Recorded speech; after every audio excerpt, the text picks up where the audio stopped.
Assalamualaikum warahmatullahi wabarakatuh. Alhamdulillah, alhamdulillah, thumma alhamdulillah. Alhamdulillahilladzi hadana li hadza wa ma kunna linahtadiya laula an hadanallah. Alhamdulillahilladzi an'amana bi syahri Ramadan wa an'amana bil imani fihi. Asyhadu an la ilaha illallah wahdahu la syarika lah wa asyhadu anna Muhammadan abduhu wa rasuluhu la nabiyya wa la rasula ba'dah. Allahumma shalli ala sayyidina Muhammad wa ala ali sayyidina Muhammad kama shallaita ala sayyidina Ibrahim wa ala ali sayyidina Ibrahim innaka Hamidum Majid. Rabbi shrah li sadri wa yassir li amri wahlul 'uqdatam min lisani yafqahu qawli. Allahumma 'allimna ma yanfa'una wanfa'na bima 'allamtana wa zidna 'ilman wa fahman mubarakan sahihan nafi'an. Amma ba'd. Ngapunten Bapak Ibu, rada ngos-ngosan iki. Alhamdulillah Bapak Ibu yang dirahmati Allah. Enjang menika kula panjenengan sami tasih paringi nikmat saking Allah Subhanahu wa taala. Banyak sekali nikmat yang masih kita dapatkan. Maka tidak ada alasan untuk seorang hamba boten bersyukur kalih Allah.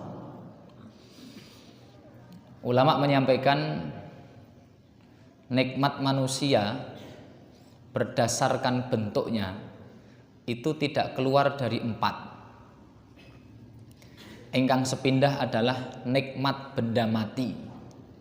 Napa Bu? Paham mboten nikmat benda mati? Mboten. Benda mati niki kayak HP, ngoten niku, terus pakaian, masjid, karpet niku benda mati. Ngertos nggih? Nah, niku bentuk pertama. Bentuk ingkang nomor kalih menika nikmat hewan. Wau jenengan sahur lauke napa Bu? Sami Bu. Sami. Nah, kita bisa menikmati ayam goreng karena ada ayam. Laras? Maka nikmat yang Allah berikan kepada kita yang kedua niku bentuke napa? Hewan. Jenengan nate masak sop iga. Igo. Igo nopo kinten-kinten? Sapi kewan nopo sanes? Kewan. Nah niku nikmat nomor kali. Napa nikmat hewan. Yang ketiga nikmat tanaman. Jenengan nek masak niku bumbune ngagem nopo? Bawang, lombok, brambang, tumbar, kemiri, merica, serai, saus salam. Ini lanang-lanang koyo apal bumbu-bumbu dapur. Itu nikmat tanaman. Dan yang keempat adalah nikmat kemanusiaan. Nikmat kemanusiaan itu seperti contoh sehat, jabatan, pekerjaan. Nah, ngoten niku itu nikmat manusia, punya saudara, punya kekasih. Ini gak ada kekasih mboten? Pak, gak ada mboten Pak? Kok mboten jawab Pak? Nikmat kekasih, punya anak, punya saudara, punya teman. Kita di sini punya ukhuwah Islamiyah, persaudaraan Islam. Di negara ini ukhuwah watoniyah, persaudaraan kebangsaan. Itu nikmat manusia. Nah, nikmat Allah itu tidak keluar dari 4 ini. Kenapa perlu nih kula kok nyampaikan nikmat Allah itu bentuknya ada 4?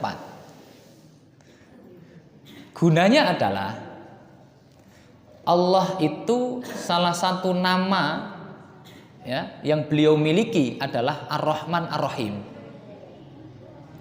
Ar-Rahman Ar-Rahim. Ar-Rahman apa artosipun?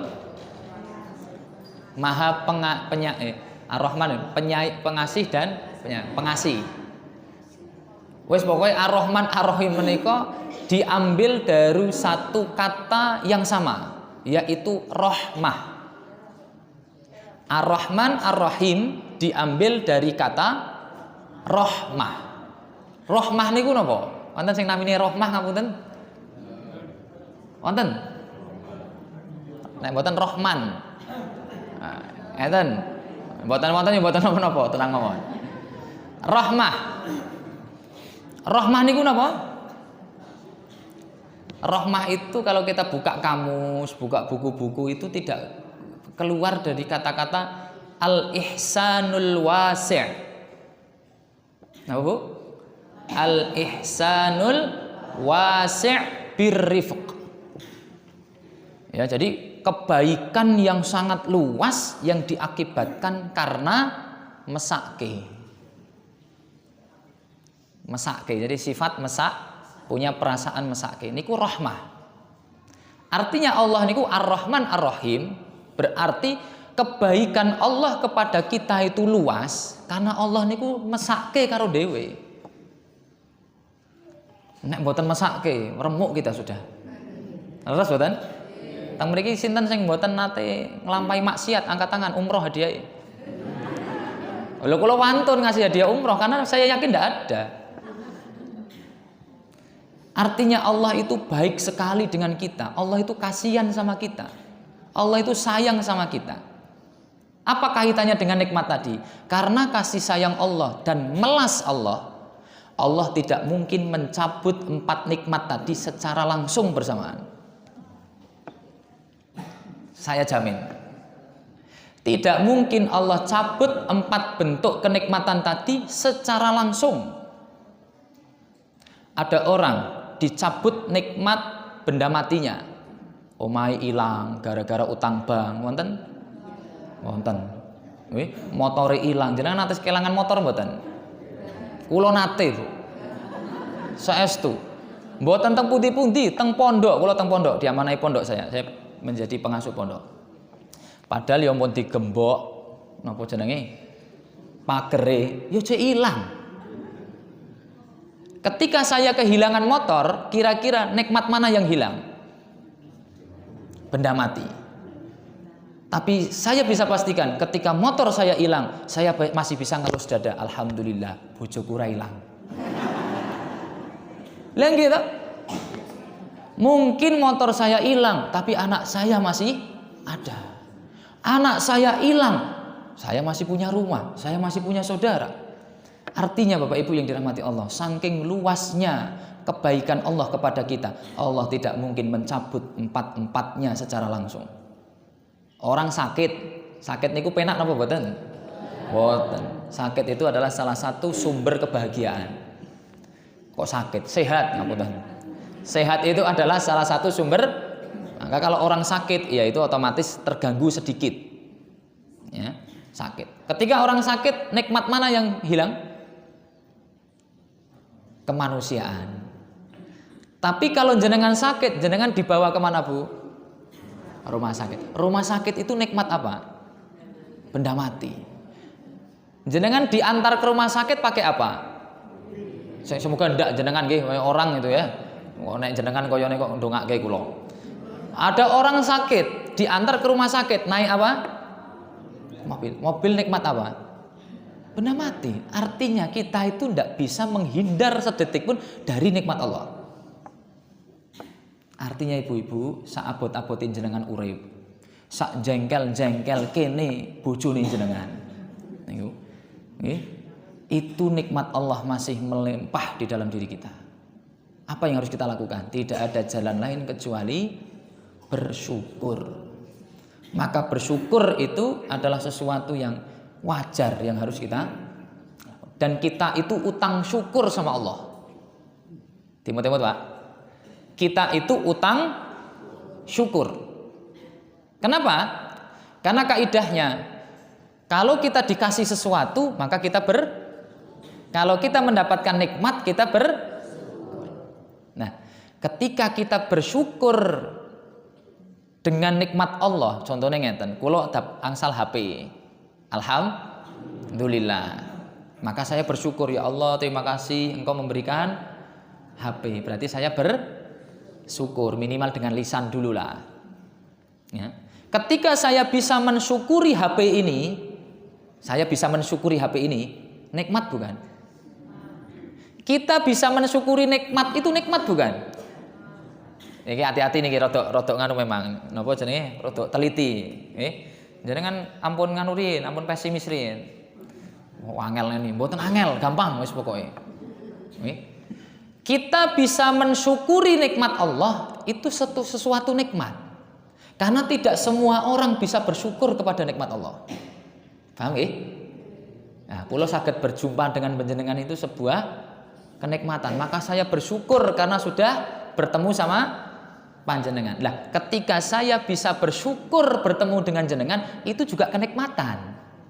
Karena saya bisa bersyukur. Maka kalau saya bisa bersyukur itu kenikmatan, maka kenikmatan ini harus disyukuri lagi. Kok saya bisa bersyukur dengan nikmat yang kedua ini, maka disyukuri lagi. Sampai kapan? Ya wonten batas. Maka itu kita berhutang syukur kepada Allah. Maka tidak ada alasan, aku bosan bersyukur, tidak ada. Ya, kita itu utang, jenenge utang kudu enten mboten sing mriki utang mboten dibayar. Mboten wonten ngaji yo. Ngaji kok utang mboten bayar. Nek mboten saged bayar yo izin. Ampun lunga. Nomor diblok. Karena ini sedang marak ngeten Bu. Orang utang lebih galak daripada yang ngutangi. Kok mantuk jenengan terjadi teng mriki? Subhanallah, ndak boleh. Orang utang itu adalah sesuatu yang harus diselesaikan segera. Nek mboten sanggup silahkan minta izin. Ya. Ustaz, kula kemarin ngisi di BTM, salah satu BTM. Nah, saya setelah ngisi bukan di Ramadan, diajak makan. Sambil makan itu saya tanya, masalah di BTM itu paling besar apa? Beliau matur gini, Ustaz, saya itu paling tidak bisa kalau yang utang Ustaz. Saestu, ini saya tergelitik nih, apa disindir apa. Tapi saya nggak merasa tersindir, alhamdulillah kula mboten gadah utang. Dongake ben mboten gadah utang. Wis urip sekadarnya penting ra duwe utang, nyaman. Nah, saya tanya, "Lah kenapa?" Ustadz itu kalau ditagih pakai dalil. Subhanallah. Dalilnya apa? Dalilnya di dalam Al-Qur'an, "Fanadhiratun ila maisarah." Maka kalau kamu itu ngutangi, itu kamu tagih, biarkan orang yang utang itu sampai bisa bayar utang. Loh, saya ngelus dada. Subhanallah. Ini adalah dalil bagi yang ngutangi. Bukan dalil bagi yang utang. Kalau dalil bagi yang utang, itu hadis Rasulullah ketika ada sahabat yang utang. Kemudian meninggal dunia, maka Rasulullah tidak mau nyolati sampai ada yang menjamin. Sapa sing jamin iki? Maka ada satu sahabat yang menjamin, "Saya wahai Rasulullah." Ya, maka sudah Rasulullah sholat. Besoknya ketemu lagi sama sahabat yang menjamin utang itu. Apa kata Rasulullah? "Kamu sudah bayar?" "Belum Rasulullah." "Selesaikan." Diselesaikan, baru Rasulullah mengatakan gini, "Sekarang kuburannya sudah dingin." Berarti selama belum dibayar panas. Nah, itu dalilnya bagi yang ini ustadz iso. Ya, semoga dikasih hidayah.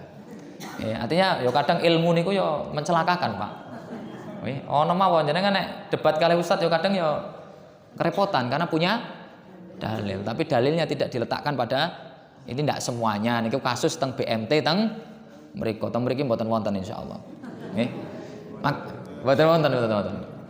Bapak Ibu yang dirahmati Allah, maka alhamdulillah sampai detik ini Allah berikan kenikmatan yang luar biasa. Dan salah satu kenikmatan yang luar biasa, kita berjumpa dengan bulan Ramadan. Berapa banyak orang yang Ramadan datang tapi beliau sudah dipanggil oleh Allah. Atau sudah menjumpai Ramadan tapi beliau tidak bisa melaksanakan ibadah di bulan Ramadan. Kula nyuwun doa ini, mbah saya yang dari istri itu baru kena stroke kemarin. Baru kena stroke. Berarti di bulan Ramadan. Sakit poso mboten? Ya mboten, stroke kok poso.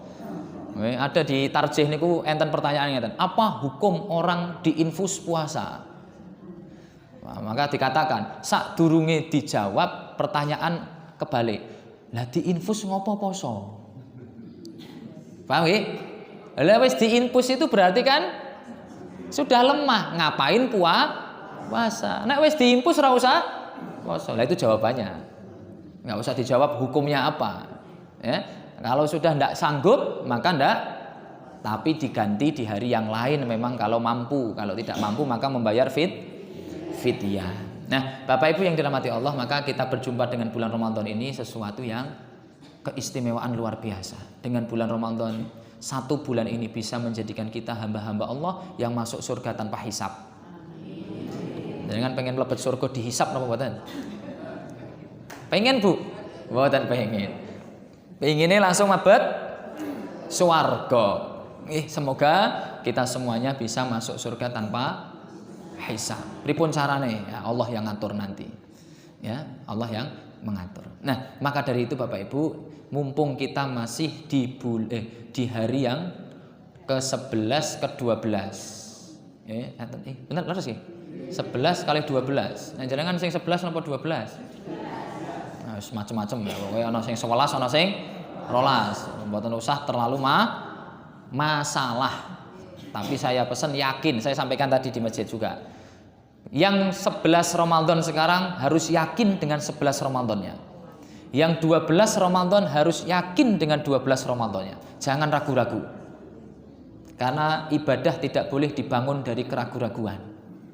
Ya, harus yakin. Ya. Yakin Allah pasti menerima. Pasti, insya Allah. Ya.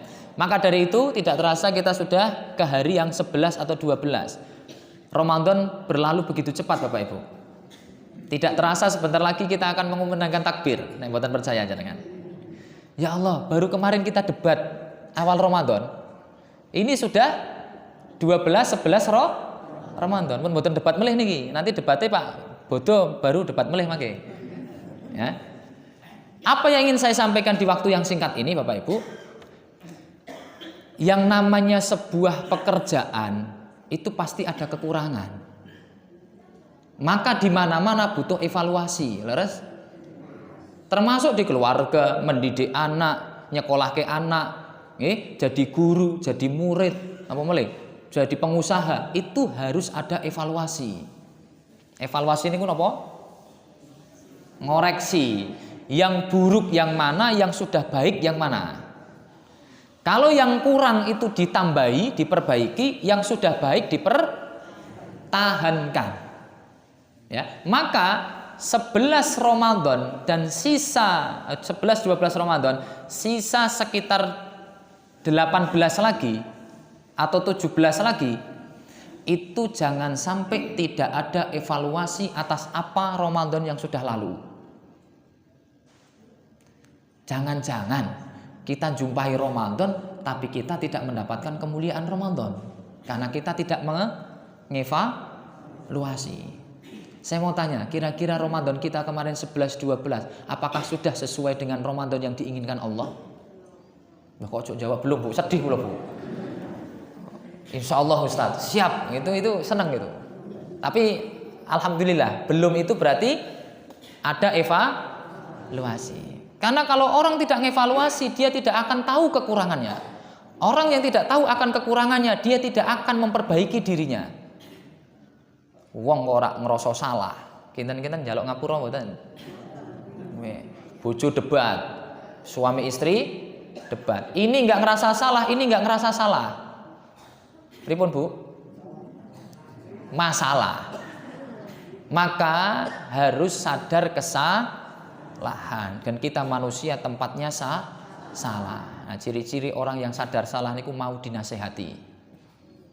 Wong kok mboten purun dinasehati, termasuk ustadz, termasuk kiai, siapapun. Karena ad-dinu nasihah, agama itu nasihat isinya. Nasihat niku napa Bu? Nah, tak kasih tahu ini biar kita mindset menerima nasihatnya kuat.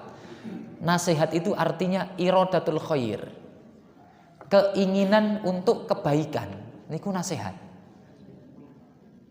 Maka di dalam Islam ada tawasau bil haqqi wa tawasau. Nah, di situ pakai wazan, pakai bentuk tawasau. Tawasau ada tambahan tak di sini sama alif.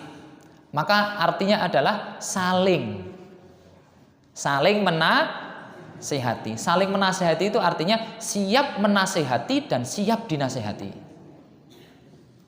Oh, kok ini tidak dipraktekkan, maka kehidupan akan hancur. Ya. Ada orang salah, maka harus ada yang siap menasehati dan yang salah harus siap dinasehati. Itu tidak dipraktekkan, pasti kacau kehidupan manusia. Laras betul Pak?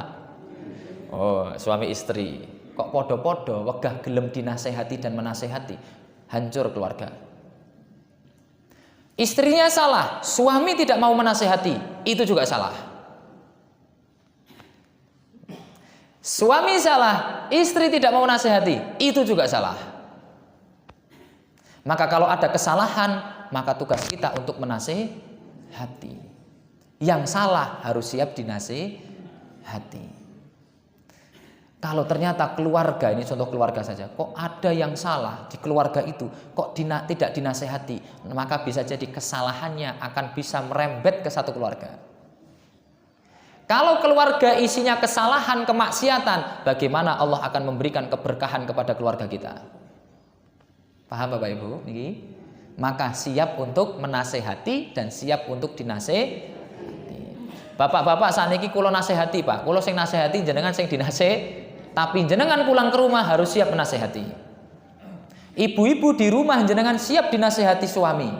Tapi ketika panjenengan kok bekerja sebagai kepala sekolah, ya kepala sekolah harus siap menasehati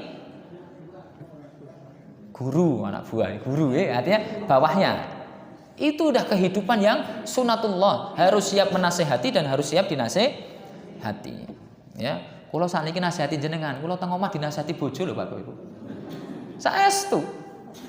Orang ketang nasihatin itu ya hal-hal yang sepele, hal-hal yang ringan, tapi kita harus terima, ya, karena kita memang rawan salah, kita itu tempatnya salah, maka harus siap dinasehati. Maka dari itu Bapak Ibu tadi kita perlu ngevaluasi biar kita sadar atas kekurangan. Masalah nasihat tadi mumpung ini tak sampaikan. Lah biar kita itu kok mau dinasehati. Kita sudah tahu nasihat niku artinya apa? Keinginan kebaikan. Artinya kalau ada orang nasihati kita, dinasehati niku penak napa mboten? Mboten. Tidak ada yang suka dinasehati. Tidak ada. Siapa yang suka dinasehati? Tidak ada Bapak Ibu. Nasihat itu saja ini sangat menyakitkan. Yang bikin tidak kita sakit karena kita paham kedudukan nasihat niku pripun. Maka ketika ada orang menasehati kita, fokusnya bukan sakit hati, tapi apa? Oke, berarti wong sing nasehati aku, pengen aku oleh kebaikan, karena nasihat adalah keinginan kebaikan. Kira-kira kalau orang itu ingin berbuat baik kepada kita, jenengan terima atau tidak? Berarti nek wonten sing nasehati mangke kita terima, walaupun kita kok merasa benar. Artinya orang peduli kepada kita karena dia menasehati. Jenengan nate nasihati anak Bu, bosen Bu. Leres, guru menasihati murid, bosen. Seneng nggak murid dinasihati? Enggak. Tapi kalau orang murid yang paham, itu guru saya nasihati saya, berarti guru saya perhatian sama saya. Guru saya berarti menginginkan kebaikan untuk saya, maka saya akan senang untuk dinasihati. Lah bagi yang menasihati, ingat, tujuan menasehati adalah menginginkan kebaikan untuk yang dinasehati. Karena ada orang yang menasehati tujuannya bukan untuk mendapatkan kebaikan bagi yang dinasehati, niatnya untuk merendahkan dan menghinakan. Wonten mboten? Ada. Nasehati niate ngerendahke itu ada. Atau menasehati niatnya untuk meninggikan yang menasehati. Jadi nasehati tapi niate kanggo napa jenenge aku ki luwih apik saka awakmu, itu ada. Ya, maka Bapak Ibu yang dinasehati sadar kalau dia sedang ditawarkan kebaikan. Yang menasehati ingat tujuan menasehati agar yang kita nasehati untuk mendapatkan kebaikan, dan tidak semua nasihat yang kita berikan harus diterima. Itu yang menasehati harus punya itu. Kula nasihati niku kula mboten peduli jenengan trimo napa mboten, saestu. Mboten peduli kula. Jenengan trimo silakan, ndak juga. Itu bukan tugas kami. Tugas kami adalah menyampaikan yang benar sesuai dengan keilmuan kami. Kok jenengan mboten trimo, silahkan pertanggungjawabkan masing-masing di hadapan Allah. Jangan di hadapan saya, percuma. Maka Bapak Ibu, kalau ingin menasehati, yang pertama difikirkan, jangan sampai nasihat saya harus diterima. Jangan. Biarkan saja. Soalnya harus diterima, yang ada nanti kita bosan menasehati, putus asa. Yang ada malah hati kita lah kowe kuandani kok malah wangel. Wah, akhirnya sing megah aku esuk ngandani meneh. Akhirnya putus jadi menasehati, padahal menasehati adalah syariat Islam yang di situ ada ibadah dan amal ibadahnya di situ. Ngoten nggih? Nah, itu mumpung kemutan menasehati. Karena zaman sakniki niku angel napa? Menerima nasihat. Ya ora pemimpin, ora rakyat padha wae.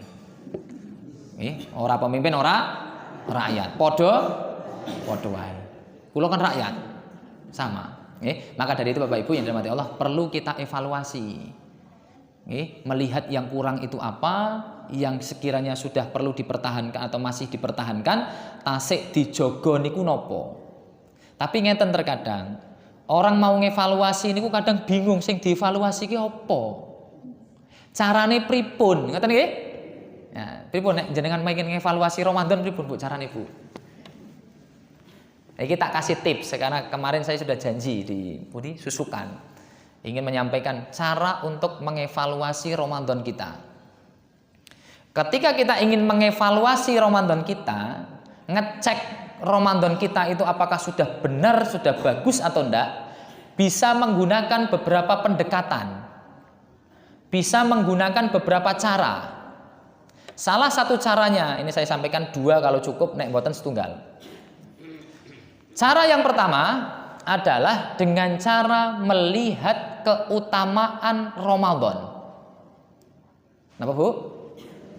Dengan melihat keutamaan Ramadan. Karena kita ini di Ramadan pengen mendapatkan keutamaan Ramadan. Kalau mboten ngertos keutamaan Ramadan itu apa, kita nggak bisa ngevaluasi.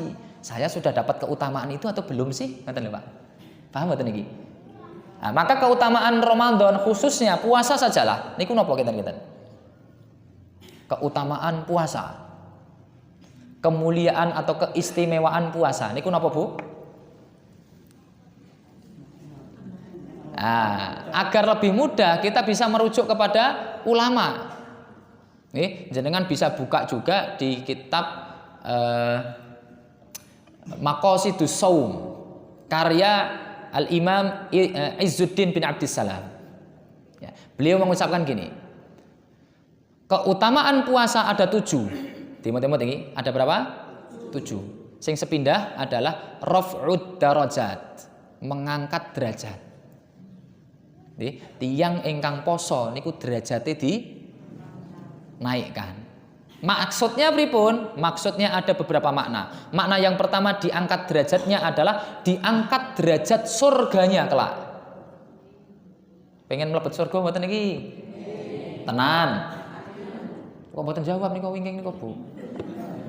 Insyaallah teng ati mun semuanya kita. Orang maksiat pun pengen masuk surga, Pak. Tidak ada yang pengen masuk neraka. Orang zina pun pengen masuk surga. Tanya itu orang korupsi, pengen lebih surga enggak? Pengen mesti. Pengen. Semua pengen masuk, apalagi kita yang beriman. Maka Bapak Ibu, puasa akan mengangkat derajat orang yang berpuasa, ya. Puasa akan mengangkat derajat orang puasa di surga kelak. Karena surga itu ada tingkatannya. Nah, semoga dengan puasa kita diangkat derajatnya. Yang kedua maknanya diangkat derajatnya adalah diangkat derajatnya posisi kita di hadapan Allah. Jadi kita itu dilihat Allah itu menjadi orang-orang yang derajatnya tinggi. Nek menungso kinten-kinten dianggap derajatnya dhuwur niku nek pas nopo? Sugih, ya, satu napa melih Pak? Pejabat, napa melih Bu? Iki ibu-ibu kabeh sing jawab niki. Napa, Pak? Salat tepat waktu. Nggih, salat tepat waktu diangkat derajat di hadapan manusia. Ya ada. Itu di hadapan orang soleh akan. Tapi kalau di hadapan orang yang enggak soleh pripun, Pak? Ngangkat mboten, Pak? Ya. Ada sebuah nasihat. Izzud dunya bil mal wa izzul akhirah bisolihil a'mal. Kalau ingin mulia di dunia pakai harta. Timot-timot iki. Nek pengen mulia teng dunia pakai harta. Harta niku enggak cuma duit, Pak. Yo keluarga itu harta juga. Anak kita itu harta. Kalau ingin jenengan mulya teng donya niki punya harta. Laras boten wong duit-duit omong apa kan dirungokke. Laras boten iki? Oh iya, itu enggak bisa dipungkiri, Pak. Orang sesoleh apapun Pak ra duwe duit. Omong niku kadang mental ya. Dan izzul akhirah bisolihil amal. Tapi kalau ingin mulia di akhirat dengan solehnya amal. Dengan amal soleh. Jadi kita berdoa semoga mulia di dunia dan di akhirat. Amin amin ya rabbal. Nah, jadi diangkat derajatnya di hadapan Allah. Pertanyaannya, kenapa kok orang puasa derajatnya dinaikkan di hadapan Allah? Nah, kalau tanglet niku bukan berarti kalau mboten ngertos. Jangan kalau cermati redaksi-redaksi Al-Qur'an itu kan banyak pertanyaan. Ara'aital ladzi yukadzibu biddin? Apakah engkau tidak melihat? Apakah engkau tidak tahu siapa yang mendustakan? Nah, Allah kan tanglet. Alam tara kaifa fa'ala rabbuka bi ashab wa ma adraka ma banyaklah itu ya. Wa ma adraka ma wa ma adra. Apakah kamu tahu? Apakah kamu tahu? Allah tanya itu bukan berarti Allah tidak tahu. Karena fungsi pertanyaan tidak hanya untuk mencari tahu. Ini yang guru-guru paham betul. Jenengan tanglet ke murid, murid-murid, anak-anak tahu apa artinya ini? Kira-kira gurunya sudah tahu belum? Sudah. Tapi kenapa bertanya? Betul. Linshighalil aql. Untuk mengaktifkan akal. Maka saya tanya itu tujuannya salah satunya apa? Mengaktifkan akal. Saya sudah tahu sebenarnya. Ya, tapi agar kita berpikir. Ketika kita berpikir lebih mudah ilmu masuk. Ngerti Bapak Ibu? Nah, maka saya tanya, kira-kira kenapa kok puasa dapat mengangkat derajat seseorang di hadapan Allah? Menjalankan perintahnya. Menjalankan perintah. Nih, tapi kenapa kok cuma puasa yang dibahas meninggikan derajat, Pak? Kenapa nggak sholat? Kenapa nggak sedekah, Pak? Nah, ngeten, ini rumusannya. Ada sebuah hadis, yang jenengan sudah tahu. Bunyinya adalah kullu amali ibni adama lahu illa siyam. Ya, akhirnya apa? Fa ana adzibihi. Semua amalan anak Adam itu untuk dirinya kecuali puasa. Maksudnya untuk dirinya niku pripun? Selain puasa, ibadah yang dilakukan manusia berpotensi untuk dipersembahkan untuk dirinya. Maksudnya ngeten. Ada orang sholat. Kadang sholat itu kan biar dianggap soleh kan ada. Terus orang sedekah biar dianggap itu berpotensi, Pak. Tapi tidak ada orang puasa biar dianggap tidak ada. Kenapa? Karena poso niku mboten ketok. Jenengan ngertos kula poso napa mboten? Lho kula musafir lho, Pak. Tahu enggak saya puasa atau enggak? Enggak tahu. Maka kalau orang bisa puasa dari terbit fajar sampai terbenam matahari, pasti karena Allah, pasti. Kalau dia puasa karena manusia, ketika manusianya ndak ada, dia ndak akan puasa. Makanya warung-warungnya tutupan saat ini. Leres? Karena apa? Dia penglihatannya penglihatan makhluk. Malu dilihat makhluk, manusia. Tapi kalau orang yang berpuasa sampai dia iftar, ya, yang dia bayangkan adalah Allah melihat saya. Allah memerintahkan saya puasa. Kalau saya tidak puasa, Allah akan marah sama saya. Itu orang yang berpuasa. Maka orang yang berpuasa pasti untuk Allah. Kalau tidak untuk Allah, biasanya mandek di tengah jalan. Itu arti dari kullu amal ibni Adam lahu illas siyam. Illas saum, illas siyam, kecuali Dan Allah mengatakan wa ana adzibi, saya sendiri yang akan mengganjar orang yang puasa karena dia puasa pasti untuk saya. Maka ulama mengatakan ganjaran puasa tidak terbatas. Saking gedene, Pak.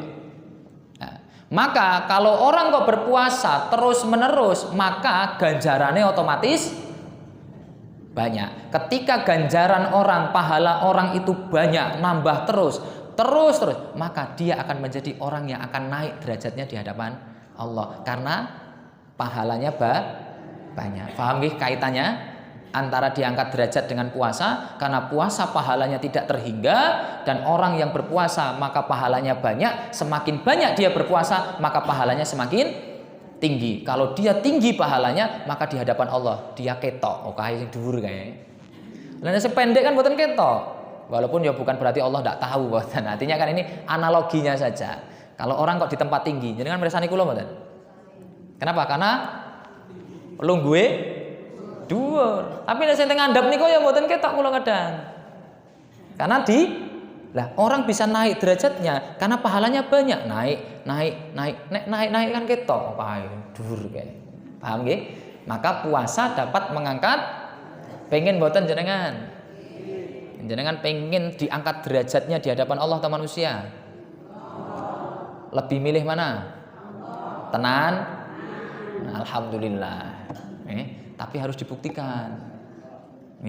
Harus dibuktikan. Semua itu kalau tanya, wedi karo Allah enggak? Pasti jawabnya takut, Pak. Laras orang yang mencuri kalau tanya, wedi karo Allah enggak? Atau kamu berani enggak sama Tuhan? Enggak berani, Pak, ngomong berani itu. Tapi secara praktek kan berlawanan dengan rasa takut. Maka bukti kita takut kepada Allah, ya kita taat kepada tuntunannya. Perintahnya dilakukan, larangannya ditinggalkan. Itu keutamaan yang pertama. Berarti apa yang harus kita evaluasi, Bapak Ibu yang dirahmati Allah Subhanahu wa taala, agar kita bisa ngevaluasi di poin pertama, napa? Diangkat derajatnya karena kita ngamal soleh. Dan amal soleh tidak dianggap soleh kalau tidak memenuhi dua syarat. Niki timur-timur tinggi. Jangan nanti nggih, ayo ngamal soleh. Soleh niku napa maksudnya? Baik menurut siapa, Pak? Nah, maka bukan baik menurut kita. Sesuatu amal dianggap soleh, soleh itu artinya makbulun lisyara', diterima syariat. Niku namanya amal soleh. Maka kalau ada amal kok tidak diterima syariat, berarti tidak amal. Nanti muncul pertanyaan lagi, amalan sing diterima syariat niku sing pripun? Kan ngaten. Maka harus memenuhi dua syarat. Syarat pertama harus ikhlas untuk Allah. Ikhlas niku napa? Nah, ikhlas itu artinya ngeten. Kita melakukan itu karena Allah yang merintahkan. Bukan karena manusia. Pekewuh kali menungso niku dereng mesti ikhlas niku. Ikhlas karena Allah, ya Allah engkau perintahkan saya sholat, saya sholat. Ya Allah engkau perintahkan saya puasa, saya puasa. Ya Allah engkau saya perintahkan ibu-ibu ini taat pada suami, saya taat kepada suami. Ya Allah bapak-bapak engkau perintahkan saya bermuasyarah baik, berbuat baik kepada istri, maka saya lakukan itu. Jadi melakukan itu karena Allah. Yang kedua yang dinamakan ikhlas adalah hanya mengharap pahala dari balasan dari Allah. Ikut jenenge gampang napa mboten? Angel Pak ikhlas niku. Butuh taufik dari Allah Subhanahu. Maka apapun yang kita kerjakan Bapak Ibu jangan sampai keluar dari dua tadi. Yang pertama karena Allah yang memerintahkan, yang kedua hanya mengharap pahala dari balasan. Balasan itu nggak cuma pahala, pujian itu termasuk. Maka kalau ada ustadz kok njaluk balasan dari jamaah, kecewa pasti. Pengennya kok oleh balasan apik terus ya, kayak ustadz api. Sekali dapat balasan yang buruk, bisa jadi nggak mau ngisi lagi. Sama, jamaah juga sama Bapak Ibu. Ya, maka minta balasan kepada Allah itu adalah sesuatu yang menguatkan diri kita. Paham nggih? Jadi kalau kita melakukan sesuatu, mintalah balasan dari Allah. Manusia mau balas atau tidak, nah itu serahkan saja. Yang penting kita berbuat baik sesuai dengan ketentuan Allah Subhanahu wa taala. Itu yang pertama. Jadi ikhlas ben diterima syariat atau Allah. Yang kedua sesuai dengan tuntunan Rasul secara zahir. ittiba' li Rasul, mengikuti tuntunane Rasul. Kula badhe tanglet, kula salat duhur untuk Allah, benar-benar untuk Allah, tapi 5 rakaat, diterima ndak, Pak? Nah. Saya salat duhur 4 rakaat, tapi ben dianggap alim, diterima ndak? Enggak. Jadi nyuwun sewu, kita itu PR-nya luar biasa. Dan ikhlas itu nyuwun sewu adalah ibadah yang pahalanya luar biasa. Ikhlas itu ibadah, amalan hati, ibadah hati, dan ganjarannya luar biasa. Maka ibu jangan teng dalem berkhidmah untuk keluarga, berkhidmah untuk suami, ikhlas. Nek mboten ikhlas eman-eman, mung jenengan mangkel terus ora oleh pahala niku ya eman-eman. Mangkel mboten Bu? Mangkel kula yakin. Wong kula niku wong lanang sadar kalau kula niku mangkel ke bojone kula kok. Mun enggak bisa dipungkiri. Sama Bapak-bapak. Nggih. Nah, ini sedikit saya nyambung ya. Kan untuk mengevaluasi dengan cara apa? Melihat keutamaan puasa. Saya baru menyebutkan apa? 1 diangkatnya derajat. Kenapa? Karena mengamalkan amal soleh banyak sehingga naik derajat. Ya, biar jadi amal soleh maka harus didasarkan dengan ikhlas sama tuntunan Rasul Shallallahu Alaihi Wasallam. Maka jenengan evaluasi kinten-kinten poso niki dari dulu sampai sekarang sudah ikhlas belum? Mau sudah jawab, maksudnya di nganuki ambek, dicek ya ambek. Lho jenengan tanglet lho, Ustaz, jenengan teng mriki niku ikhlas mboten? Ya kula Pak jawab mboten ikhlas yo mboten penak to, Bu. Nggih, diparingi napa? Ikhlas mboten Ustaz? Ya kula badhe jawab mboten ikhlas yo mboten penak, mesti jawabe ingat, ikhlas bukan amalan lisan. Ikhlas amalan hati. Maka saya tidak percaya dengan lisan untuk perkataan ikhlas. Tapi kita sebagai muslim menghukumi orang lain itu dengan zahirnya, tidak boleh dengan hati. Jangan tidak boleh kayak sombong kayak. Udah tahu dari mana sombong? Dari mana? Perilaku, bukan dari Oh itu riya itu. Tahu dari mana Pak riya, Pak? Orang sedekah diperlihatkan, apakah pasti riya? Belum tentu. Maka jangan hukumi amalan hati. Kita hanya boleh menghukumi amalan zahir. Tetapi saya sampaikan, tidak ada kemaslahatan juga kita menghukumi orang lain. Ya, kalau tidak dibutuhkan, contohnya milih pemimpin, yo harus Pak dikulik kayak wonge apik ora kan ngoten. Tapi kalau tidak ada kepentingan, maka tidak boleh ngulik-ngulik menghukumi orang lain untuk menjaga hati kita. Maka dari itu Bapak Ibu dicek tadi ikhlas atau belum. Insya Allah Yang kedua, sudah sesuai tuntunan atau belum puasanya, terawihnya, maka dievaluasi. Jadi ada cara untuk mengevaluasi. Yang pertama dengan melihat keutamaan puasa. Yang pertama mengangkat derajat. Yang kedua tak kasih 2 saja, nanti yang 1 tak kasih pendekatan yang lain biar jenengan semakin banyak caranya. Karena kula mboten dangu teng mriki, paling ngantos jam 7. Wih, kate jam 7. Nek angsal nambah ya ora apa-apa. Angsal, nek mboten ya kula alhamdulillah wangsul gasi. Nah, yang kedua adalah takfirul khotiat. Keutamaan puasa, dihapusnya dosa-dosa. Jenengan mireng ngeten iki seneng mboten? Poso dihapuskan dosa, seneng mboten? Seneng, karena kita banyak dosa. Maka kita seneng kalau dosa kita Kalau orang kok dengar dihapuskan dosa, kok ngelihatnya biasa-biasa saja, ini orang terlalu pede. Seolah-olah dosane sithik. Loh, dosa kita itu banyak. Jenengan kalau tahu dosa saya, ndak mau dengarkan saya kan jenengan. Kalau anak kita tahu dosa kita, ndak mau Pak taat sama kita. Subhanallah, Allah itu baik sekali menutupi aib. Maka ketika kita sadar Allah menutupi aib, itu sebenarnya Allah sedang menunggu tobat kita. Bukan untuk membiarkan kita terus salah. Maka dari itu Bapak Ibu, karena kita sadar kita banyak dosa, maka kita ingin dosa kita diampunilah. Puasa salah satu cara Allah untuk mengampuni dosa kita, tapi dosa-dosa yang kecil. Dosa-dosa yang Adapun dosa-dosa yang besar itu tidak bisa diampuni kecuali dengan taubat. Nggih. Gampil mboten tobat. Tadi malam saya tanya disusukan. Gampil mboten tobat. Lah kok ora jawab niki. Siapa yang minggu ini sudah taubatan nasuha? Jangan jawab, tanya saja. Belum tentu. Maka ketika Ibnu Abbas ditanya tentang ayyusyuhuri khair, sebaik-baik bulan itu bulan apa? Maka Ibnu Abbas menjawab, bulan Ramadan. Apa Bu?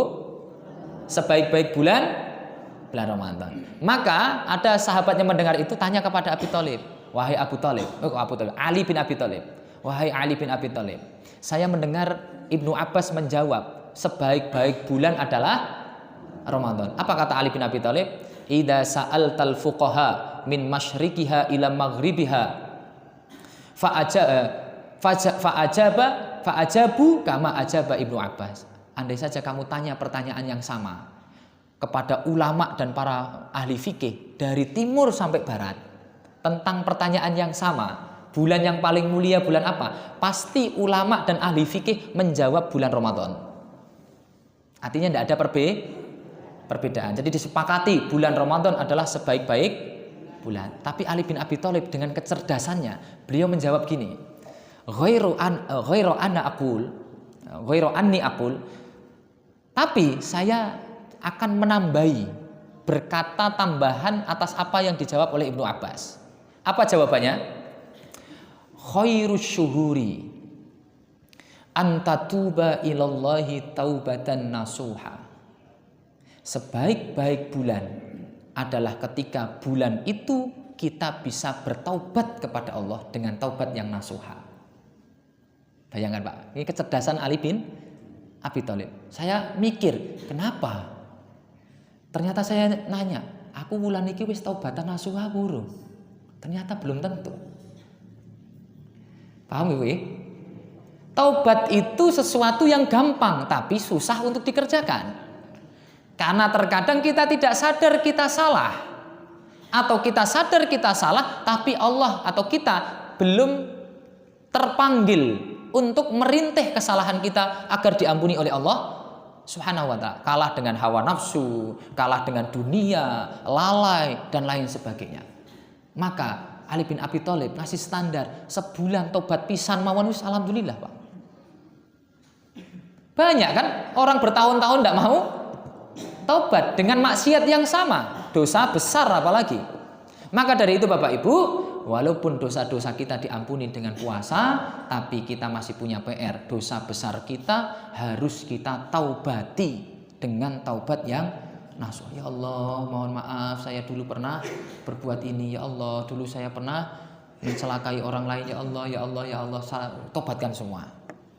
Sehingga Bapak Ibu, Ramadan sebagai sarana agar dosa-dosa kita diampuni. Maka evaluasinya apa? Sudahkah di 11 hari bulan Ramadan kita bertaubat kepada Allah?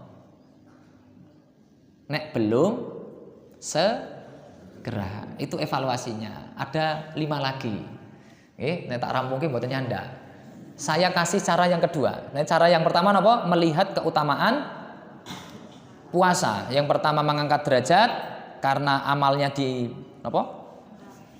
ditambah pahalanya, juga amalnya juga nambah di bulan Ramadan. Jadi kan nambah ngajine nambah, salatnya tambah, puasanya tambah, sabarnya tambah. Berarti kan kebaikannya naik. Semakin banyak kebaikan pahalanya naik, maka dicek di Ramadan 11 hari, 12 hari ini apakah kita sudah memperbanyak amal soleh atau tidak. Lah tadi soleh itu jangan sudah tahu kriterianya apa ya sudah tahu. Nah Bapak Ibu, yang kedua caranya adalah dengan melihat bulan Ramadan itu adalah bulan pendidikan yang Allah berikan kepada kita.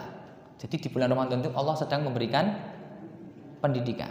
Nah baru kita tanya, pendidikan apa yang Allah berikan? Apa Bu?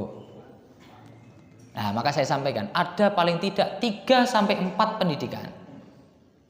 Yang pertama, pendidikan akidah. Apa Bu? Akidah niku apa?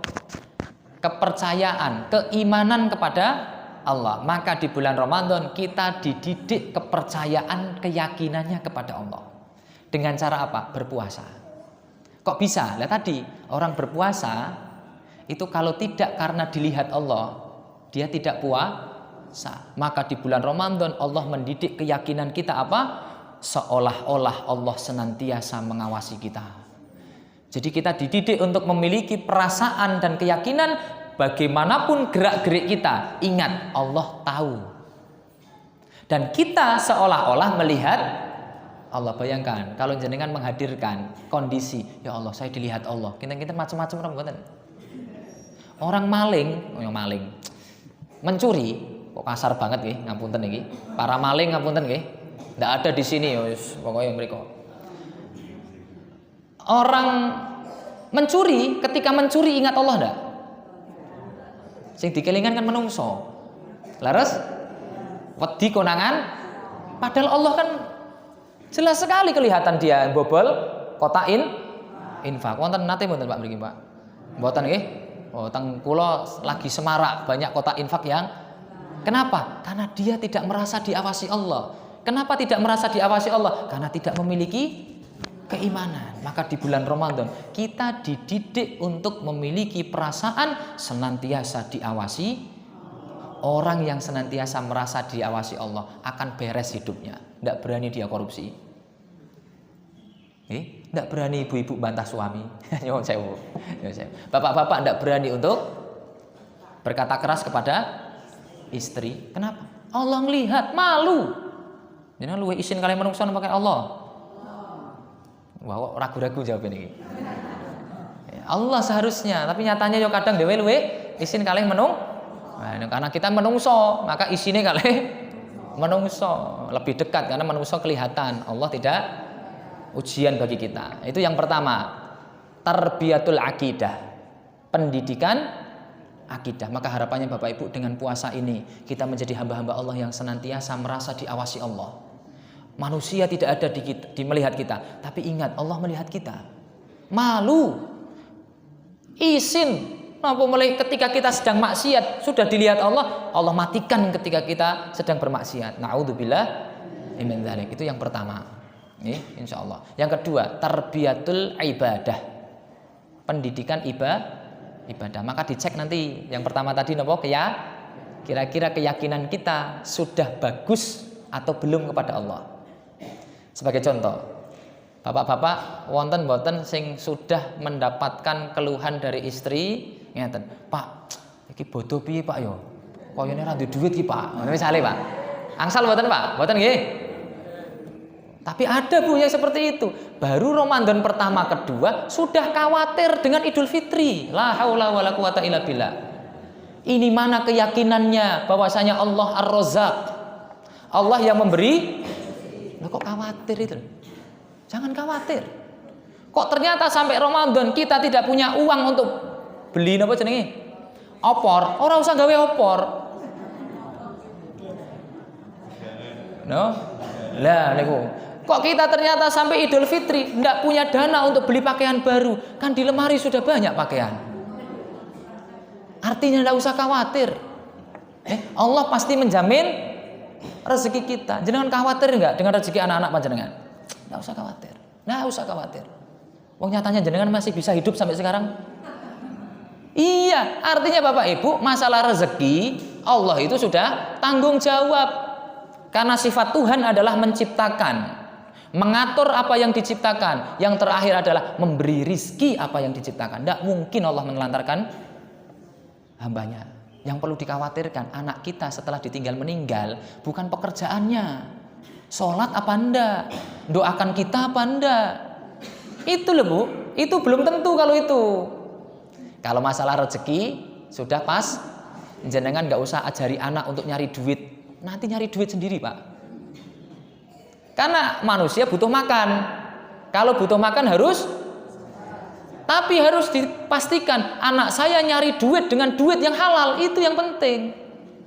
Neng golek duit itu adalah fitrah manusia. Nyatanya setiap isu dalan rame Pak. Gitu. Tapi ketika sholat duhur masjid penuh enggak? Udah urusan dunia yang nggak usah Patek bingung jenengan, yang dikhawatirkan anak saya itu bisa menghadapi dunia apa enggak? Bukan oleh dunia. Oh, kalau dunia itu ora usah dijamin, mboten usah dikawal. Sudah Allah jamin, sudah bekali saja. Napa jenenge? Akidah yang kuat, biar takut kepada Allah akan beres, Pak. Kok ternyata Allah takdirkan nyuwun sewu orang duwe dunia, karena dia punya keimanan, dia bisa menghadapi ketidakpunyaan dia terhadap dunia dengan sikap yang tepat. Kan banyak orang wis ra duwe maksiat. Double 2 kali, Pak. Orang golek duit dengan cara yang haram ya ora sugih-sugih. Ada yo ngejah. Ngejah niku napa nek teng mriki? Katanya wis sewu niki bahasane bahasa pantai. Kula kan gringsing. Gringsing niku anak pantai. Jadi biasanya bahasane rada mboten maksud, mboten sopan, mboten maklumi nggih. Kula mondoke teng Jawa Timur. Ini kok kalih ustad. Nah, biasanya Jawa Timur niku napa? Ya ngoten lah, agak sedikit naik ya gitu. Maka bukan berarti merendahkan mboten, tapi memang bawaannya seperti mohon dimaklumi. Maklumi mboten niki? Nek mboten kula ngagem bahasa Arab niki. Itu Bapak Ibu, jadi akidah. Ya, maka dicek apakah kita keyakinannya itu sudah kuat atau belum. Allah ingin mendidik akidah kita. Jenengan nate khawatir bisa buka atau tidak? Puasa niku lho, Pak. Khawatir mboten setiap hari? Nek masih khawatir, nah itu berarti akidahnya masih PR. Tenang, orang duwe napa jenenge? Kagem masak, tinggal ma masjid nyari. Loh. Subhanallah, salah ndak, Pak? Enggak, pun santai mawon. Karena kita yakin Allah pasti tidak mungkin menelantarkan orang. Itu kenapa ada zakat fitrah, itu kenapa ada fidyah. Itu Allah kan yang jamin kan dengan aturan itu. Orang-orang yang tidak mampu, Allah kasih jalan keluar dari tangan-tangan orang yang tidak mampu puasa. Dengan zakat, kok masih meragukan Allah? Kurang ajar sekali kita. Yakin, itu pendidikan Yang kedua, pendidikan ibadah. Maka sadar atau tidak, jenengan di bulan Ramadan ibadahi munggah. Gemar beribadah. Jenengan sekarang sudah berapa juz baca Quran, Bu? 11 ya. Ya kalau sampaikan minimal 11 juz kalau hari ini. Sing dereng 11 segeralah bertaubat kepada Allah. Ya, mungkin napa jenenge belum maksimal membaca Al-Quran. Kenapa kok suruh baca Al-Quran sampai khatam? Karena ini bulannya bulan Ramadan, bulan di dalamnya diturunkan Al-Quran. Kalau di bulan Ramadan saja kita tidak megang Al-Quran, kapan megangnya? Bayangkan saja, saya saja Bapak Ibu yang setiap hari nangani santri hafalan. Itu saja kalau tidak di bulan Ramadan beda. Tanya satu-satu. Sama, beda Bapak Ibu. Maka dari itu dekatkanlah dengan Al-Quran. Dan orang yang dekat dengan Al-Quran dia pasti mulia. Pasti, tak jamin. Kalau tidak mulia di hadapan manusia, pasti mulia di hadapan Allah. Mulia pun bersama maka segera hatamkan Al-Quran. Ustadz, kula mboten saged ngaji Al-Quran. Tak tanya saged Iqra, saged wis hatamke Iqra. Nggih sing dereng saged Al-Quran masih ngaji Iqra, ngaji Iqra dengan niatan ya Allah kula mboten saged maca Quran, niki kula ngaji Iqra semoga seperti Al-Quran. Biar Allah yang ngatur pahalanya, wis mboten usah ngurusi pahala. Pahalane biyen Allah sing ngatur, tapi Allah tidak akan menyia-nyiakan usaha kita untuk membaca biasanya di Iqra niku ya diambil dari Al-Quran. Maka Bapak Ibu yang belum bisa baca Al-Quran tetap baca Iqra kalau memang belum bisa. Dan yang selanjutnya ya diperbaiki, berusaha membaca Al-Quran. Pertanyaannya, kenapa kok sampai umur tua belum bisa baca Al-Quran? Kenapa kok tidak sinau? Nanti alasannya kan ngeten, Ustadz sibuk, Ustadz kula kesel golek duit, Ustadz saya capek didik anak. Maka bagi anak-anak nyuwun sewu, ketika orang tua tidak bisa baca Al-Quran, bisa jadi mereka tidak bisa baca Al-Quran karena bersungguh-sungguh menjamin kebutuhan kita sebagai anak. Maka jangan sombong kalau bisa ngaji, wong tuane ora iso ngaji, kemudian orang tuanya direndahkan. Jangan sombong. Karena bisa jadi kita bisa ngaji gara-gara jerih payah orang tua, berangkat pada subuh, pulang malam capek, tidak sempat ngaji. Paham gue? Nah, bagi bapak-bapak, ibu-ibu yang demikian jawabannya, saya sampaikan banyak juga orang yang sibuk tapi masih bisa ngaji. Imbang Pak, jadi wong tua tak belo, anak tak belo. Artinya ngeten, nggak ada alasan. Akhirnya kita mau tidak mau harus belajar. Dan saya sampaikan tidak ada yang terlambat. Tidak ada yang terlambat. Maka belajar sampai Allah mencabut nyawa kita. Sehingga kelak ditanya, wis, kenapa orang iso maca Quran? Ya Allah, engkau tahu saya sudah belajar tapi kami tidak mampu. Kulo telat ya Allah. Dan yang bikin telat kan engkau juga. Ya mboten nanti niki saged bantah sithik karena kita belajar Al-Quran. Nah tapi kalau kita tidak pernah baca Quran, tidak pernah belajar, mau jawab apa kita? Ya Allah, kulo sibuk didik anak kulo. Lah kae didik anak ya iso. Ya Allah, kulo capek nyari duit. Kae lho golek duit padha. Kan nggak bisa kita. Maka belajarlah Al-Quran. Di Ramadan ini pastikan amal ibadah kita meningkat, khususnya puasa wajib, sholat wajib, sholat qiyamul lail, baca Al-Quran, sedekah, sabar, ikhlas. Ini penting. Ya. Yang ketiga, ini pun pulau korupsi 5 menit. Ikhlas gitu, korupsi gitu. Ini korupsi 5 menit, orang ikhlas 200 triliun ikhlas ini kan ya rada aneh. Ikhlas ya 5 menit. Ya. Lah nek sak jam. Langsung mboten jawab jenengan, mboten nak. Ya pol-pole 1/4 jam. Nggih, 1/4 jam. Nek mboten ikhlas kula langsung tutup mboten napa-napa. Kula yo seneng sami. Ya 10 menit semoga nggih. Yang ketiga, tarbiyatul akhlak. Pendidikan akhlak. Bulan Ramadan pendidikan akhlak. Bener mboten? Akhlak niku napa? Sifat yang ada di dalam diri, Pak. Dan akhlak itu tidak bisa dipelajari, tidak bisa di-setting-setting. Akhlak itu berbanding lurus dengan 2 tarbiyah tadi. Yang pertama, akidah dan ibadah. Maka orang kalau ingin akhlaknya baik, akidahnya harus baik, ibadahnya harus baik. Ini tidak bisa ditawar. Jenengan harus bedakan antara akhlak dengan adab. Adab itu bisa dipelajari, akhlak tidak bisa. Adab niku contohnya ngeten. Adab makan. Pripun Bu adab makan Bu? Pak? Makan dengan tangan kanan. Saged dipelajari? Ada. Ada orang pencuri makan kanan? Ada mboten? Yo kanan banyak. Artinya gampang. Kalau berbicara adabnya napa? Sopan. Enten jenengan mresani tiyang ngomongnya sopan. Ya, halus tapi ngapusi. Banyak. Dia beradab tapi dia tidak berakhlak. Karena akhlak di situ adalah kejujuran. Kejujuran tidak bisa disetting-setting. Itu bawaan dari akidah. Karena dia takut kepada Allah. Karena dia taat kepada Allah. Dan dengan ibadah yang membuat hati dia itu bersih. Maka akhlak tidak bisa diajari. Akhlak hanya bisa disampaikan. Akhlak kejujuran ini. Tapi untuk menerapkan itu tidak bisa kalau kita tidak punya akidah dan ibadah. Maka bulan Ramadan saya sampaikan untuk mengukur apakah Ramadan kita, puasa kita berhasil atau tidak. Salah satunya ujung-ujungnya kepada akhlak. Itu kenapa bulan Ramadan ditutup dengan zakat fitrah. Laras? Zakat fitrah itu ibadah yang kaitannya dengan orang lain, Pak. Peduli dengan sesama, gitu.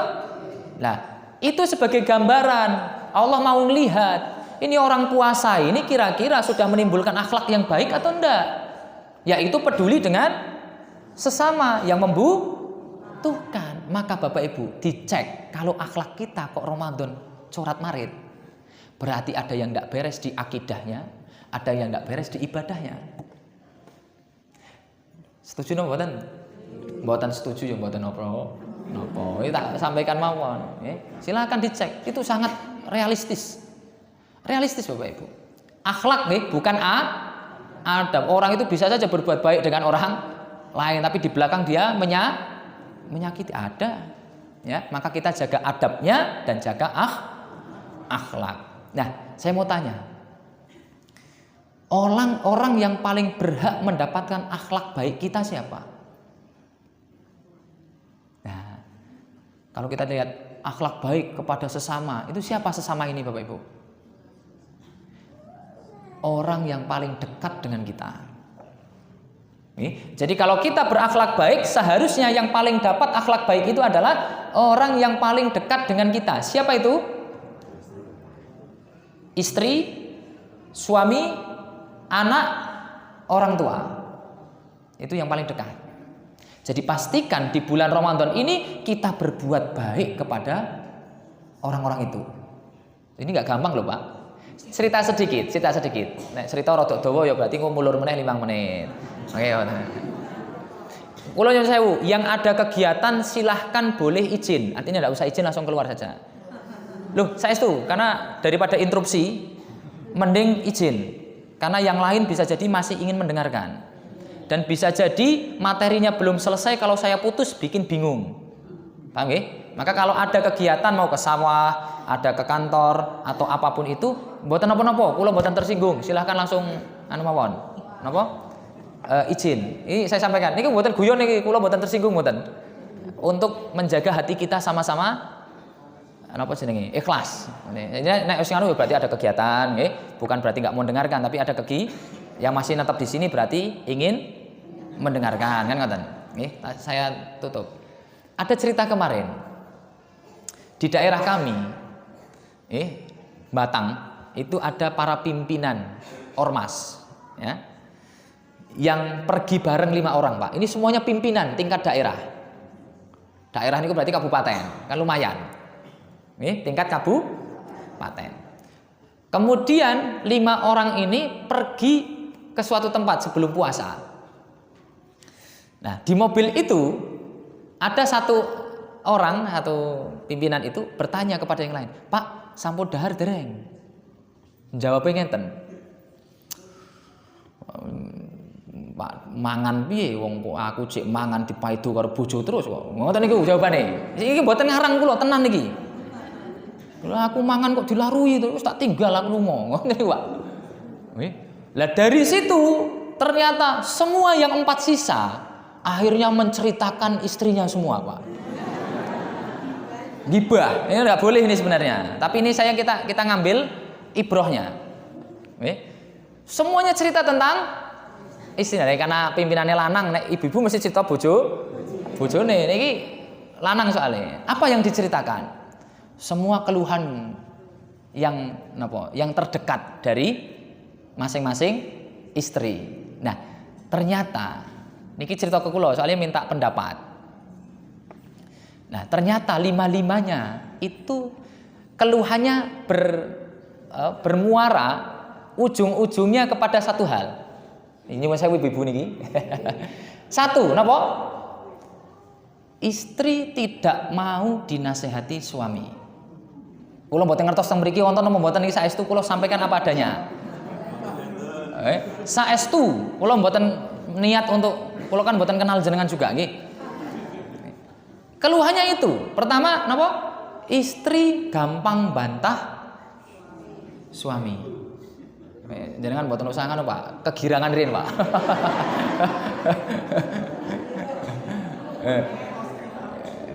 Subhanallah. Yang kedua, istri tidak mau menghormati suami. Kok betul kayak Bu?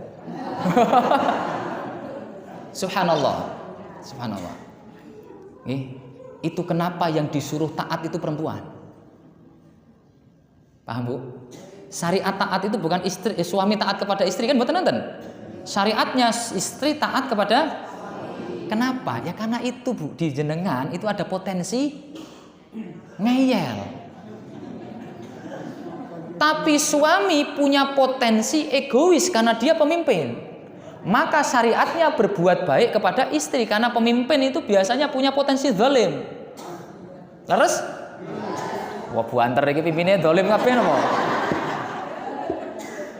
Maka yang ingin saya sampaikan bagi ibu-ibu, niki niatnya baik nasihat. Biar kaum muslimin punya keluarga yang tenang. biar diberkahi Allah. Bagi ibu-ibu di bulan puasa ini, tahan diri untuk bantah suami. Mun poso niki mawon pun. Mun apapun yang dikatakan suami selama itu tidak melanggar syariat Allah, jenengan langsung nyoba. Abot mboten, Bu? Loh, tugas saya itu nyampaikan seperti itu Bapak Ibu. Nanti kok ternyata prakteknya tidak sesuai di lapangan, itu kan paling tidak meminimalisir. Jangan punya teori dulu.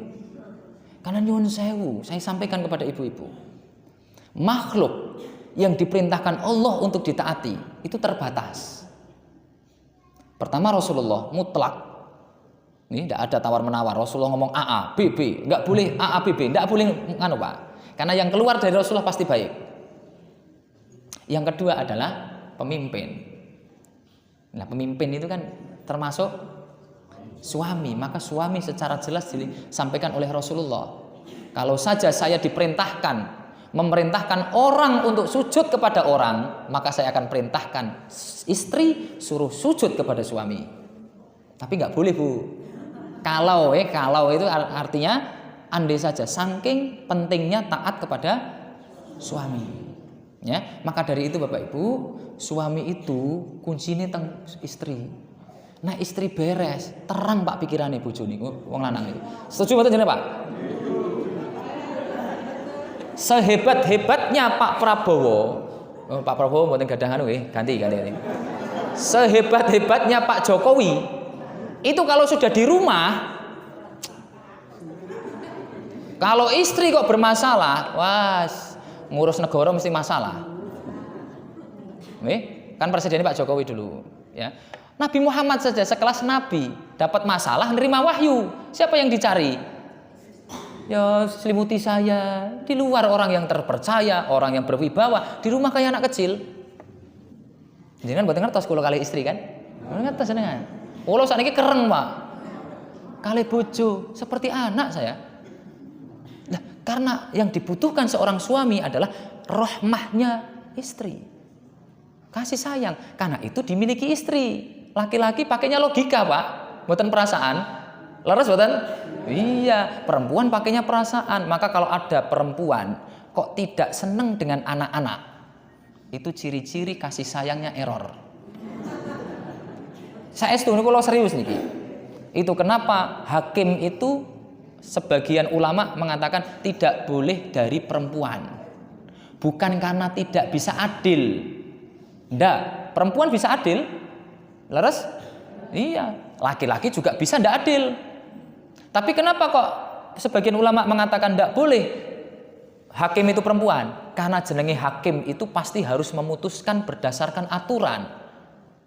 Dia tega atau tidak harus bayangkan kalau perempuan setiap hari dia harus tega melawan kasihannya, sifat rahmatnya untuk menghukum seseorang dengan aturan itu. Maka nanti bisa-bisa di rumah dia tidak memiliki kasih sayang. Kabeh dihukum, jadi ini Pak.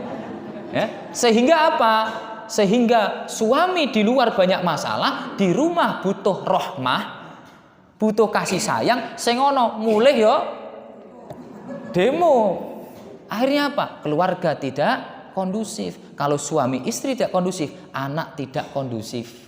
Sehingga kader-kader atau generasi yang akan datang tidak baik. Apa Ibu? Paham ya? Maka ibu-ibu ya Allah taat kepada suami. Bukan untuk suami Bu niatnya Bu. Yang merintahkan taat siapa? Allah. Maka taatnya untuk Allah. Biar kok suami jengkel jenengan tetap taat. Karena taatnya untuk, kalau jenengan taat untuk suami jengkel jenengan nanti nggak taat. Paham maksud saya? Nah, untuk bapak-bapak, kita di bulan Ramadan jaga lisan kita untuk misalnya ngangkat suara di hadapan istri. Nah, istri jelas tidak boleh ngangkat suara di hadapan. Jangan dianggap sepele Bu. Setan itu membuat rusaknya keluarga pertama kali dari mudahnya seorang istri mengangkat suara di hadapan suami. Percaya atau tidak jenengan? Ya, percaya saja. Mun kula insyaallah nasihati sing sesuai dengan syariat. Di syariat Islam kan juga ketika ada Rasul tidak boleh la tarfa'u aswatakum fawqa sautin nabi. Jadi mengangkat suara saja itu terkadang problem. Terus betul. Wonten murid kok mencak-mencak teng guru. Pripun gurune? Masalah. Jadi intonasi saja itu diperhatikan di dalam Islam, Pak. Naik nada tinggi naik jenengan jengkel tapi halus kan diterima. Tapi jenengan ora jengkel tapi mencak-mencak ya. Emosi orang kan? Maka jangan mudah mengangkat suara di hadapan suami. Sama bapak-bapak. Bapak-bapak juga jangan mudah mengangkat suara mentang-mentang pemimpin, kemudian mudah bentak-bentak istri. Di bulan Ramadan kita mampu sebenarnya untuk memerintah bikin capek ya. Tapi kita pengen mengontrol diri kita. Di bulan Ramadan harus lebih baik perhatian kepada istri. Yang sebelumnya tidak pernah belai-belai istri. Bu, jenengan senang dibelai mboten, Bu? Wah, ya kudune seneng, Bu. Ya seneng dibelai, dielus ya, Pak. Bu, kok tambah cantik, Bu. Ngoten. Sakit to, Pak? Angele wong lanang niku biasane, nggih, mengutarakan keromantisan tapi insya Allah tetap sayang. Nggih, kula termasuk yang tidak bisa sebenarnya. Mate dipeksa-peksa, mbok ngomong aku cantik. Nek ora ayu ora tak nikahi maksudku ngene lho. Ora usah diomongke gitu. Tapi ya itu PR kita tetap bisa berbuat baik, berkata baik kepada istri. Kenapa Bapak Ibu? Itulah orang-orang yang paling berhak mendapatkan akhlak baik kita. Anak-anak kita, apalah kita sudah peduli dengan anak-anak kita. Di bulan Ramadan ini adalah Syahrul Usrah salah satunya. Bulannya keluarga bagi ibu-ibu, menjadi khidmah di keluarga, bagi bapak-bapak berbuat baik kepada keluarga. Baru setelah itu kita berbuat baik kepada tetangga, saudara. Apa gunanya kita bisa baik kepada masyarakat tapi kita berbuat buruk kepada keluarga? Ukurannya khairukum li ahli. Sebaik-baik kalian yang paling baik kepada keluarga. Kalau pada orang lain itu masih bisa jaga image, ben dianggap apik. Tapi untuk keluarga itu adalah sebenar-benar kita manusia itu teng keluarga. Maka saya pesan Bapak Ibu di bulan Ramadan ini Bapak Ibu tahan dirinya untuk membantah suami. Wah langsung tolah-tolah nih kok. Untuk suami tahanlah diri untuk menyakiti istri. Bahagiakanlah istri dan anak-anak kita. Itu adalah nasihat untuk kita. Dicek 3 ini. Nek belum berarti perlu diperbaiki. Akidah, ibadah, akhlak. Yang terakhir sebenarnya ilmu. Karena bulan Ramadan adalah bulannya Al-Quran.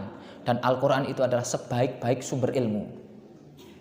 Maka tadi saya sampaikan harus dekat dengan Al-Quran agar kita dapat ilmu banyak ngaji, banyak tadarus, banyak majelis ilmu. Insya Allah kita setelah bulan Ramadan menjadi alumni yang terdidik di hadapan Allah. Terdidik di hadapan manusia itu yang penting S1, S2, S3 duwe enggak. Ini terdidik di hadapan Allah. Artinya punya kriteria sendiri agar bisa terdidik di hadapan Allah. Amin ya rabbal amin. Mohon Bu, kalau korupsi pinten nika 10 menit. Mohon nggih, sampun saya cukupkan. Ya, mungkin panjenengan mau lanjut kegiatan, kita berdoa semoga pertemuan kita menjadi pertemuan yang barokah. Semoga apa yang kami sampaikan benar sesuai dengan kebenaran yang dikehendaki Allah dan Rasulullah sallallahu alaihi wasallam. Amin ya rabbal alamin. Semoga kita tetap bisa silaturahmi jenengan nek teng Gringsing wonten Kali Kutha nggih, terus wonten ayam goreng. Nah, biasanya mangke tengah jeng kantor kecamatan itu ada pondok Baitul Ihsan. Nah, kami diamanai pondok di situ. Ini nek lewat mboten sapa kewo. Salah satu manfaat kita silaturahmi nambah saudara. Maka kalau lewat sana silahkan mampir nggih. Nah, enten mriku enten sate kambing, Pak. Wonten ayam goreng, wis macam-macam wonten. Wah, poso-poso kok nyebutkan ngoten niku. Ngapunten nggih. Itu saja Bapak Ibu, kita doakan saudara-saudara kita yang sedang tertimpa musibah, semoga Allah cepat angkat musibahnya. Semoga musibahnya sebagai pemberat amal ibadahnya dan sebagai penghapus dosa-dosa saudara-saudara kita. Amin ya rabbal alamin. Dan semoga musibah-musibah yang ditimpakan kepada saudara kita menjadi kebaikan untuk kita dengan kita mendoakan mereka, dengan kita peduli nyantuni mereka sehingga kita dapat pahala dari Allah Subhanahu wa taala. Amin ya rabbal. Kami minta doa. Kebetulan ini mbah saya dari istri sakit. stroke ya, baru Ramadan ini. Alhamdulillah kita sehat nggih. Nah, kita minta doa insyaallah jenengan soleh solehah, maka doanya orang yang baik, wali-wali Allah yang bertakwa insyaallah juga dipertimbangkan untuk diistijabah secara cepat. Doakan semoga segera sembuh. Kok tidak sembuh, semoga diberikan kesabaran, semoga semakin mendekatkan kepada Allah bagi mbah saya dan keluarga yang ada di sekitarnya. Amin amin ya rabbal alamin. Ngapunten sekali lagi kalau ada tutur kata ingkang boten sopan, ya insyaallah tidak ada niatan sedikit pun. Kula tutup, nasrun minallah wa fathun qarib wa basyiril mukminin wa tawassaw bil haqqi wa tawassaw bis sabr. Wassalamualaikum warahmatullahi wabarakatuh.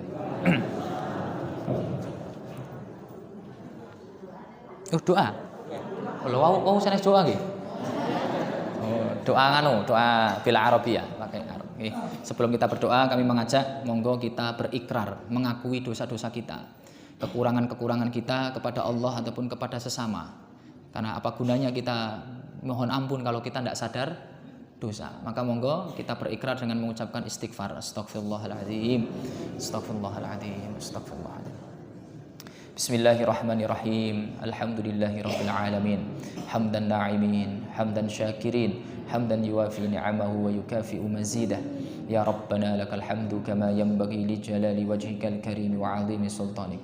Allahumma salli ala sayyidina Muhammad wa ala ali sayyidina Muhammad kama sallaita ala sayyidina Ibrahim wa ala ali sayyidina Ibrahim innaka Hamidum Majid. Allahumma inna nas'aluka bi asma'ikal husna ya Allah ya Rahman ya Rahim ya Ghaffar ya Razzaq ya Hannan ya Mannan ya Dayyan ya Mudhil ya Mufaddil ya Hadi. Rabbana zalamna anfusana wa illam taghfir lana wa tarhamna lanakunanna minal khasirin. Rabbana zalamna anfusana fa illam taghfir lana wa tarhamna lanakunanna minal khasirin. Rabbana awzi'na أن نشكر نعمتك التي أنعمت علينا وعلى والدينا وأن نعمل صالحا ترضاه وأدخلنا برحمتك في عبادك الصالحين. اللهم اكفنا بحلالك عن حرامك وبطاعتك عن معصيتك واغننا بفضلك عمن سواك. اللهم اجعلنا من المسلمين حقا ومن المؤمنين حقا ومن المتقين حقا. اللهم اجعلنا من المتوكلين عليك في جميع أمورنا واجعلنا من الشاكرين والصابرين في جميع أحوالنا واجعلنا من المخلصين لك في جميع أعمالنا واجعلنا من الزاهدين بالدنيا واجعلنا من الناجحين في الدنيا والآخرة. اللهم انصر إخواننا المسلمين المستضعفين في فلسطين. اللهم انصرهم اللهم انصرهم اللهم انصرهم واخذل أعداءهم يا خير الناصرين. اللهم انصر إخواننا المصابين في سمطرة وفي آجاه وفي كل مكان وفي كل بلادنا وفي كل أنحاء بلادنا إندونيسيا يا خير الناصرين. ربنا هب لنا من أزواجنا وذرياتنا قرة أعين واجعلنا للمتقين إماما. اللهم اخرج حب المعاصي من قلوبنا. اللهم اخرج حب المعاصي من أبصارنا. اللهم اخرج حب المعاصي من أسماعنا يا مجيب السائلين. ربنا آتنا في الدنيا حسنة وفي الآخرة حسنة وقنا عذاب النار. سبحانك رب العزة عما يصفون وسلام على المرسلين والحمد لله رب العالمين. Kula mun salam dereng nggih, Bu. Oh, sampun Bu.